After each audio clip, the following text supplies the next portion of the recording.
India आपको तोड़ने पे तो, मुल्क में दहशतगर्दी करने पे तुला हुआ है, कर रहा है ये जो वाक़या है, जो कल कोयटा का भी वाक़या हुआ, कोयटा का और वाक़यात हो रहे हैं, अभी अंदेशा है और वाक़यात होंगे। और अमेरिका जो है आपकी दुश्मनी पे तुल गया है। क्या इतना कहना ही काफी है कि अमेरिका हिंदुस्तान की जुबान बोल रहा है, हिंदुस्तान की बात कर रहा है? और उनका अलायंस इस बात की तरफ कंप्लीटली एग्री करता है कि पाकिस्तान को डिसफंक्शनल किया जाए। ये अब इकोनॉमिक एक्सेस पर डिपेंड कर रहे हैं कि अगले चंद माह में इकोनॉमिक कोलैप्स पाकिस्तान में इतना बड़ा आ जाएगा कि जो ये अचीव नहीं कर सके टीटीपी, बीएलए और अर्बन इंसर्जेंसी के जरिए, वो इकोनॉमिक कोलैप्स के जरिए अचीव कर लेंगे।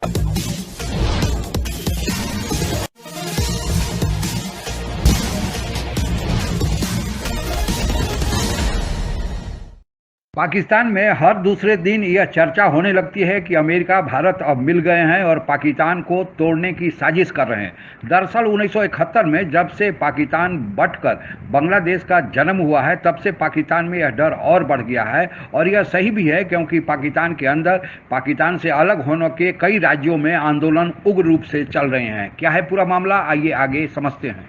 इंडिया आपको तोड़ने पे तो, मुल्क में दहशतगर्दी करने पे तुला हुआ है, कर रहा है ये जो वाक़या है, जो कल कोयटा का भी वाक़या हुआ, कोयटा का और वाक़यात हो रहे हैं, अभी अंदेशा है और वाक़यात होंगे।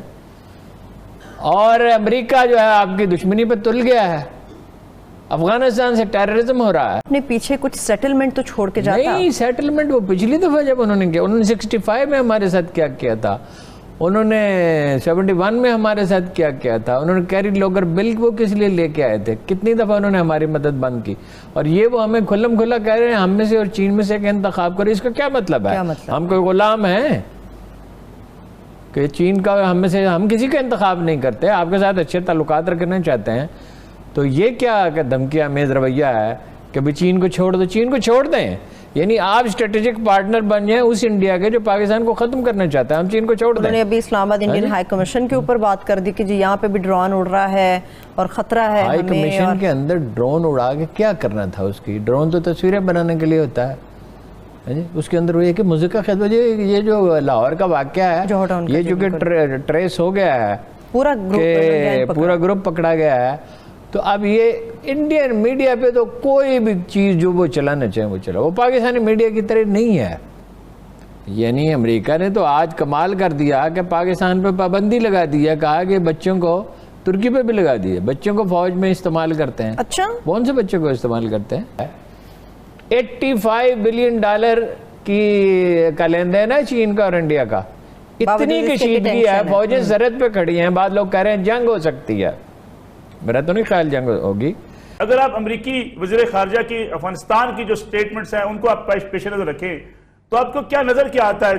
क्या इतना कहना ही काफी है कि अमेरिका हिंदुस्तान की जुबान बोल रहा है, हिंदुस्तान की बात कर रहा है? देखिए नसरुल्लाह, जब 2001 में अमेरिकन अफगानिस्तान आए थे, उस वक्त उनका स्ट्रेटेजिक पर्पस क्या था? वो क्यों सबसे पहले उन्होंने 9/11 के बाद अफगानिस्तान में दाखिल हुए?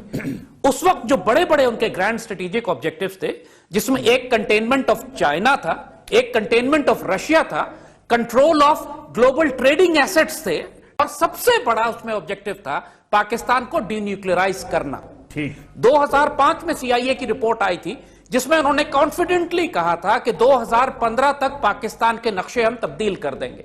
और आपको याद होगा ये वो टाइम था कि जब मुशर्रफ को निकाल कर इन्होंने डेमोक्रेसी पाकिस्तान में लाई थी, और TTP इस तरीके से पाकिस्तान में दहशतगर्दी कर रही थी, कराची में अर्बन वॉर थी, BLA एक्टिवेट हो चुकी थी कि उस वक्त GHQ के बाहर लेफ्टिनेंट जनरल लेवल के ऑफिसर्स को शहीद किया जा रहा था, और पाकिस्तान आर्मी यूनिफॉर्म पहन के GHQ में नहीं जा सकती थी। टिल्ट नजर आता है हमें अमेरिका का हिंदुस्तान की तरफ, इसकी क्या वजह समझते हैं? देखिए, टिल्ट तो है, वो तो स्ट्रेटेजिक अलायंस है इनका 21वीं सदी का पाकिस्तान और चाइना के खिलाफ। CPEC को रोकना हो या चाइनीज एक्सपेंशन को रोकना हो, या चाइना को उन्होंने रूट्स जो अल्टरनेट रूट हमारी जमीन से जा रहे हैं वो सब इंडियंस और अमेरिकन के इंटरेस्ट के खिलाफ हैं। सो वो तो बड़ा ग्लोबल इंटरेस्ट है, अलायंस है इनका जो रहेगा, और उनका अलायंस इस बात की तरफ कंप्लीटली एग्री करता है कि पाकिस्तान को डिसफंक्शनल किया जाए। ये अब इकोनॉमिक एक्सेस पर डिपेंड कर रहे हैं कि अगले चंद माह में इकोनॉमिक कोलैप्स पाकिस्तान में इतना बड़ा आ जाएगा कि जो ये अचीव नहीं कर सके टीटीपी, बीएलए और अर्बन इंसर्जेंसी के जरिए, वो इकोनॉमिक कोलैप्स के जरिए अचीव कर लेंगे। So they think they have about 6 months in ahead of them. लेकिन अब यही वो टाइम, लेकिन क्या कहा अंदेशा है जंग का, वैसे पता कोई नहीं होता, क्योंकि मतलब ये तो शुरू हो जाए फिर इख्तिताम का अंजाम का अंदाजा कुछ नहीं कहा जा सकता। ट्रेड नहीं बंद हो रही इसलिए कि चीनियों को तो नुकसान होगा, उनकी ज़्यादा है एक्सपोर्ट। वो फैटफ में ये वहाँ बात ज़रा बहस आई कि भाई 27 में से 26 नुकात पूरे कर दिए। दुनिया के कितने ममालिक हैं जिन्होंने आधी कंप्लायंस की है, मगर उनका ना उसमें से आपको फैटफ में से नहीं। IMF प्रेशर डाल रहा है आपके ऊपर, और माशी मसाइल तो पैदा होंगे। टेलीविजन पे बहस हो रही है एक और मुसलमानों के बारे में जो कभी नहीं की इन्होंने, बाकायदा कभी नहीं, अब कभी इनको याद नहीं आया। अब अमेरिका नाराज हो गया है और अमेरिका कह रहा है तो इन्हें याद आया गौर मुसलमान।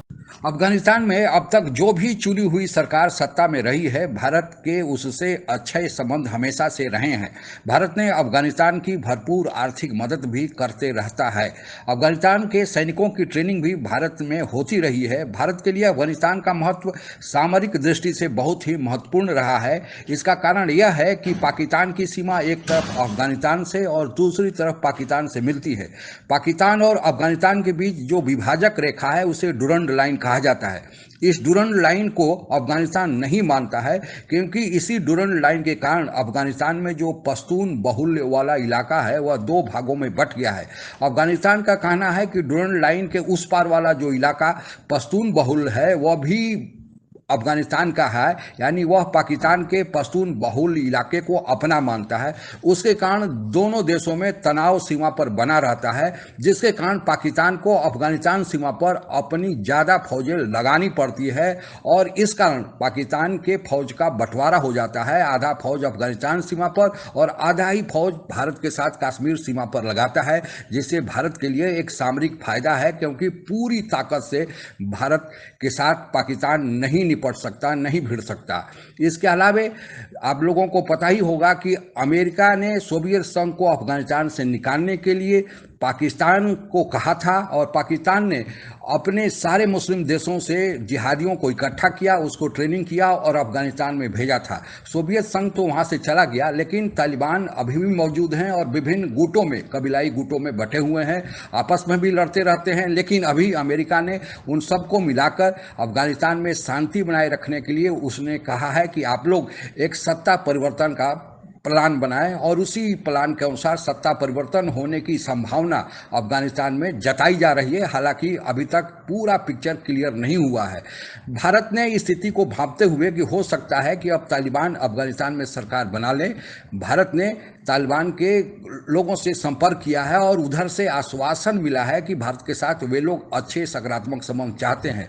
आप लोगों को पता ही होगा कि तालिबान के कुछ गुटों के साथ पाकिस्तान का अच्छा संबंध पहले से ही रहा है। पाकिस्तान नहीं चाहता था कि अफगानिस्तान में भारत की कोई भूमिका मिले, लेकिन अमेरिका के कहने पर और भारत की भी इच्छा थी कि अफगानिस्तान में उसकी भूमिका रहे, ताकि जो पहले वाली सामरिक स्थिति बनती थी वह आज भी बनी रहे। और अभी तालिबानियों ने जो सकारात्मक संदेश दिया है भारत के लिए, वह भारत के लिए एक बड़ी कामयाबी विदेश नीति के रूप में माना जा रहा है और जिसके कारण पाकिस्तान में चिंता व्याप्त है, जो अभी आपने चर्चा में सुना ही। आज के लिए बस इतना ही। आप अगर हमसे जुड़ा रहना चाहते हैं तो कृपया मेरे चैनल को सब्सक्राइब करें तथा बेल आइकन भी दबा दें, ताकि नई वीडियो की जानकारी तुरंत आप तक पहुंच जाए। धन्यवाद। जय